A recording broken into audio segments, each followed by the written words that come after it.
Are Hello? you? Yay! Dang, guys, thank you for working with me on that. Yeah, Woo! Bravo. Okay, let's pick this up. Do you have a hard I've got stop? no life. I could be here all night. It's totally fine. You're working with Yeah, Amanda. Let's talk about that. Your history with Amanda and your working professional relationship. yeah. I mean, it's funny. That's obviously what a lot of people ask, and I think our working relationship is actually quite untraditional in a way because we were friends first, worked together, kind of just by osmosis in being friends, and she's such a sort of explosively creative person. It's kind of hard to be in her orbit and not be collaborating with her because she's always Hmm. got new projects. And she actually had a whole kind of music career before this. And so that's when we really kind of started to collaborate. And from that evolved into filmmaking. And as you know, from our first project, which is a film called Lady World, um, I've always been on the editing side, Hmm.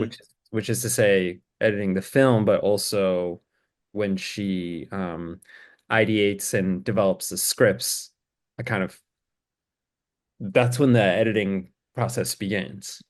So You you know. know what's really cool is so I was introduced to Amanda's work, and of course your work, through Please Baby Please.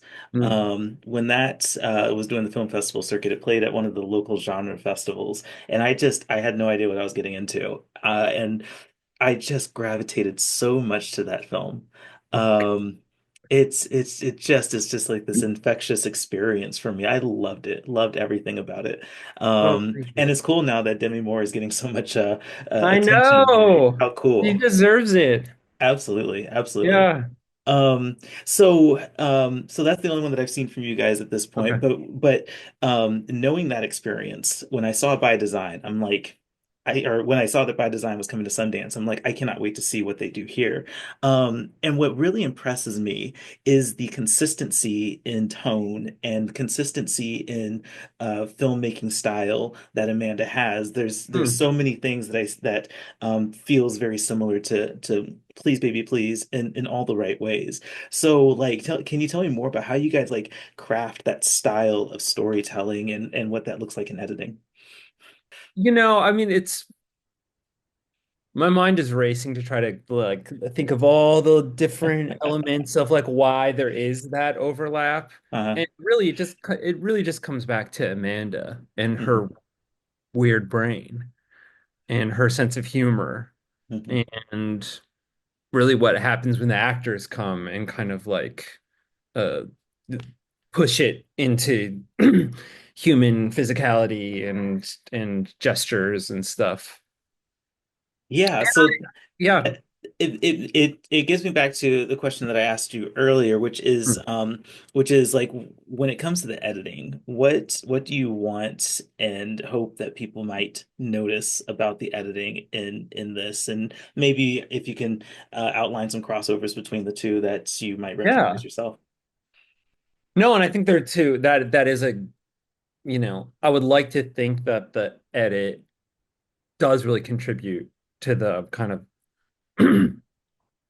the aesthetic through line of Amanda's films. Because we get really obsessive about flow.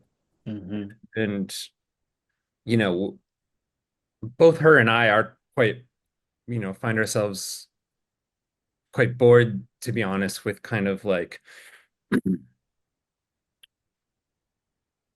the modern sensibility in more perhaps mainstream work, Hmm. particularly maybe in like TV, although I love a lot of TV, don't get me wrong, of like how a story moves from one scene to the next and how we get out of scenes and how we get into scenes and things tend to feel very formulaic, um across all eras, Hmm. and what that formula is like changes. So, our obsession always is with what's an unexpected way, to transition from scene to scene to move through a story and how to find a really unique sense of flow. Mhm. Um, Unexpected is a really great word to use here because you gave the log line about a woman trading souls with a chair. I Everyone that I've told that log line to are like, "What?" And I'm like, "Sundance, baby. This is just these are the films I go watch at Sundance." What was your reaction when you heard this concept and you had to approach this story?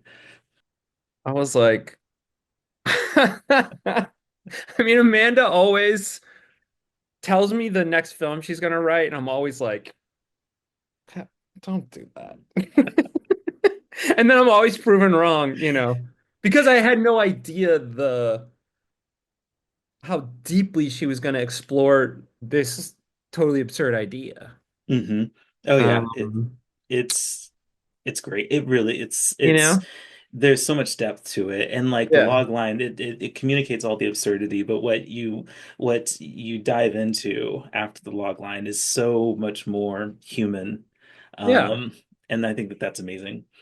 Um, so let's talk about Adobe because you use Yeah. Adobe Premiere to do your editing, and you were telling me about how you got into using Premiere. Can you tell me again about the genesis of getting into Premiere and how that's developed in your career? Yeah. I mean, uh I would think a lot of editors probably of my age range or generation had a really similar experience in that they were working on um an earlier NLE, maybe it was Final Cut or something else. And for whatever reason, what it was for me was a codec that I couldn't ingest into the software I was using. And another editor was like, "Well, have you used Premiere?" I was just like, "What?" Yeah. So it's kind of like was by necessity. Um, but what I thought was really amazing about it and really smart about, I think, the Premiere developers who were probably, courting editors like me was that there was a default workspace that really uh was very similar to the one that I was using before. So I was able to just kind of like, keep going. I didn't feel like I had to like, relearn how to ride the bike. Hmm. And that to me is at like the core of why I've stuck with the Premiere for so long because it's just so customizable. And you can really the default workspaces are great, but you can really just create your own very, very personal workflow. And I change them from project to project because I work on lots of documentaries too. Hmm. So, I want to be, accessing footage in a totally different way, to be honest, on a documentary than like with something with by design. So, That's so yeah, that's interesting. kind of I just want to like stand over your shoulder and watch how you do this because, this is everyone's workflow is probably different and everyone has a yeah. different way of going about it that's necessary for whatever project they're doing and whatever like preferences they have. So yeah, I just want to see how you do it. I want to stand over your shoulder and just like Well, watch it's funny, watch your not that editing. anyone, thank you for saying that's very nice. Not that anyone would ever be disinterested in the contours of my personal story, but I think my workspace in Premiere is like a map of my life because Interesting. I've picked up it every aspect of it is something I've picked up on a previous project, going all the way back to to my very, very, very first, attempts at editing, you know, to when I worked at BuzzFeed, to when I, yeah, worked on this reality TV show that was an organizational nightmare. And sometimes that's how you learn the most too, is when you inherit a project that is like an absolute, and that's when you're like, oh, I really have to like go into the metadata tools and like, I have to like look deeper to kind of like dig myself out of a hole. Um, So it's like that's the thing, and I learned something on by design. I really got deep into production, Premiere productions, on by design. So it's like this exquisite corpse that keeps building, and it really holds like my whole editing experience in it, you know. That is incredible. That's a really great way of looking at it. And I mean that's something that I like about Premiere because I use Premiere to do Mm, my editing as well. Minor editing. I certainly don't do like film editing, but Premiere had become the software that I use for editing mm, because of a lot of the reasons that you say, but also because of the ever expanding capabilities of yeah. Premiere. I remember back in the day where software you had to buy the set of software and it's going to cost you thousands of dollars, and then Hmm. you get to use that for a couple of years and you have to drop thousands of more dollars. Hmm. But now we have the Creative Cloud, which is just amazing to be able to have updated features and new learning tools, interconnectivity between the softwares, because I very often connect Premiere to After Effects Yeah. and do things like that as well. So yeah, I'm totally feeling what you're saying with Premiere, and am just just amazed that this is like how you visualize it and how you like interpret it in your own Yeah, head. it's very personal. No, I mean it's it's almost like, particularly with the latest builds, and I'm sorry if You're sorry if this is good. getting sycophantic, but I really am an acolyte. I kind of think of it, when people are like, you're only using 2% of your brain. And if you could use 80% of your brain, you'd be telepathic or like whatever. That's kind of how I think of Premiere. I'm kind of like, there's so much happening with the new builds, and there's so much that's happening in a sort of nascent way that's making you know, that's improving the workflow experience. But it's like whenever I get a breath, I'm kind of like, I want to go back to Premiere School and really dig into these new features, really dig into maybe features that I just like, have been oblivious to, and use more of that Premiere brain to just optimize the experience. Because like I said this in another interview, but like the thing that's amazing about it is like once the prep is done, if you've really done it right and you've transcribed, you've got all your metadata in, and everything's just dialed in perfectly. I heard another I can't I have I heard another editor say this, but I do have to quote it because I love it. He said Premiere kind of disappears. You stop using the organizational part of your brain. You can just kind of swim in the creative flow of it.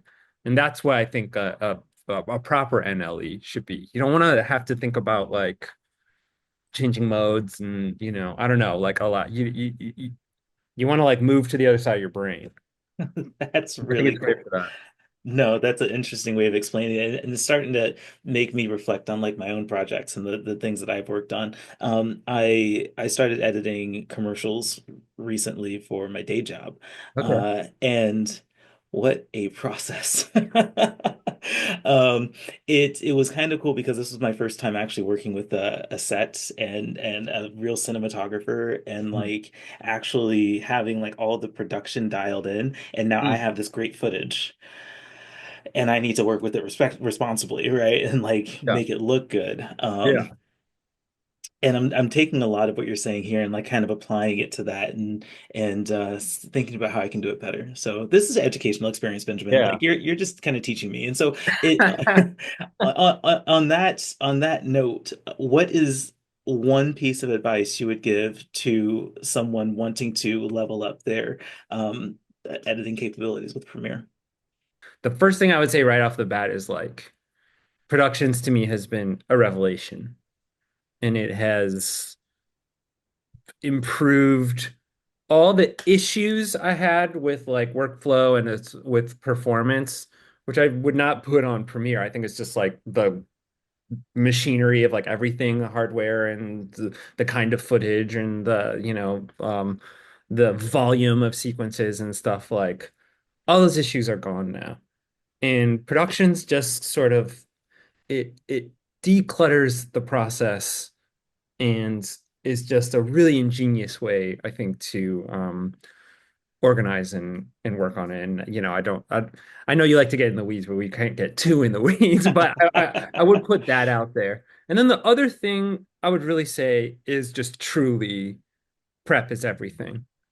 Don't prep as you're editing. Don't be like, oh, okay, I got to go back and like log this. And it's like Mm. spend an extra week, I know everyone just wants to like get in and start sequencing stuff, but it's like max out your metadata, transcribe, really scrupulously organize and uh, really understand and watch down your footage, I think, before you jump in. And then the actual editing will go like so much further, especially for commercial stuff where people are, remoting in or looking over your Hmm. shoulder and stuff. Like you can't be dealing with like you don't want to be like, wait, wait, wait, wait, wait, wait. Like you have to be like really just like in it. So I think like deeply understanding the organization and the just the the deep contours of your footage is probably paramount. That's incredible. I'm seriously soaking this in, so thank you for that.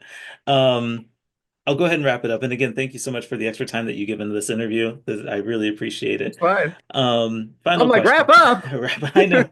And hey, look, if we can get together in Park City, I would love to get coffee or beer or Yeah, something and talk yeah, more let's about do it. editing. That would I be just want great. attention. Not opposed. That's fine. Final question Well, that though. probably happens a lot talking to editors. They're like, someone's asking me questions. And I'm genuinely curious because this is like a thing that I'm like I Yeah, do, for a job. And so yeah, genuinely right. curious. Yeah, And now I'm going to go back and blow up all of my previous projects and redo them with your advice. Um, but on the subject of Park City, final question. When you yeah. get to Park City, what is the number one thing that you need to do while you're there? So this is my first Sundance, so I'll be honest. You know, and I grew up. Uh, I came into film consciousness in the '90s, where Hmm. Sundance, where really that was the first real thrush of like, kind of the myth of Sundance. Hmm. So honestly, I just want to walk down Main Street, you know? It's such a kind of historic entity in cinema. Um, that's really it. It's just about like soaking it in. And obviously, fingers crossed the premiere goes well. And Hmm. other than that, I really, truly, truly just happy to be there. I'm sure it's going to be a great experience for you, and I can't wait for you to be there. I can't wait for this film to go out to people, and I can't wait to talk to more people about it. And so, Thank you. congratulations on your work here, and I hope you have a great time in Park City. Okay.